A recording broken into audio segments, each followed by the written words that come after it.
Hello, I'm Watke. I was diagnosed with type 1 diabetes at the age of 11 in 2013. I remember sitting exactly where you are now. I recall being brought into a room for education after being diagnosed, and just like many of you, I was scared. My mind continued to revolve around the idea of how diabetes would stop me from being able to do what I want to do in my life. And I remember seeing this one video that was about celebrities and which one of them had diabetes. And I just thought, why do we need to learn this now? Like, I'm worried about my future. I don't need to know which celebrities have diabetes. And there was no video catered to what I was fearing. And so I thought I'd sit down and make this video so I could help people following in my footsteps to understand that diabetes won't stop you. The past 5 years, I've discovered that this won't stop you from pursuing your goals. If anything, diabetes has motivated me to prove people wrong and show them that I'm just like every other kid. I joined Boy Scouts about a year after my diagnosis, and I was worried as I felt like I relied on my parents to help me control my sugars and everything. And when I was first introduced to this freedom of taking care of myself during Boy Scouts, I hated it. I thought I would mess up. I thought something would go wrong because I didn't have anybody to rely on. But then I decided that I was going to prove myself wrong, and I became very good at controlling my sugars to the point where I didn't have to rely on my parents anymore, even in a home environment.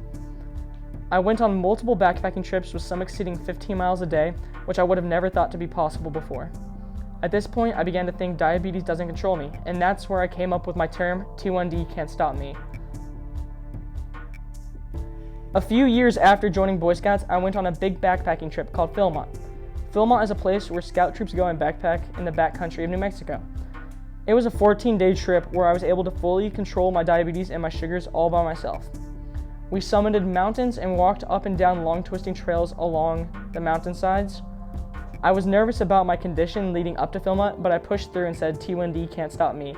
I hiked over 100 miles in 2 weeks while taking care of myself. The next summer, I went to Sea Base, which is where I spent a week living on a boat in the Virgin Islands.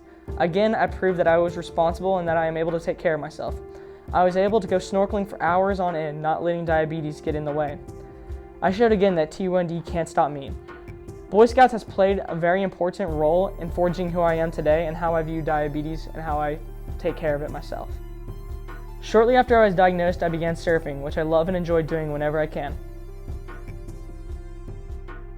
I'm also a starter on my high school's varsity soccer team, where I manage my sugar throughout 80 minutes of play, proving once again T1D can't stop me. I have also traveled frequently on multiple family trips throughout the US and the Caribbean. I've been on several mission trips in the United States where I have had to take care of my diabetes by myself without incident, proving yet again that T1D can't stop me.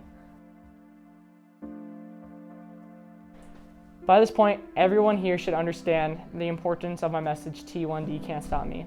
I am well aware that right now it is a scary time for you, and I want to let you know that there are multiple people around who are just like you and I, who would love to help if asked. The main thing that I want every single one of you to take away from this video is my phrase, T1D can't stop me. Every single time someone says to you, can you eat that, or tells you that you can't do something, just think to yourself, T1D can't stop me. Continue progressing forward, prove them wrong, and motivate yourself.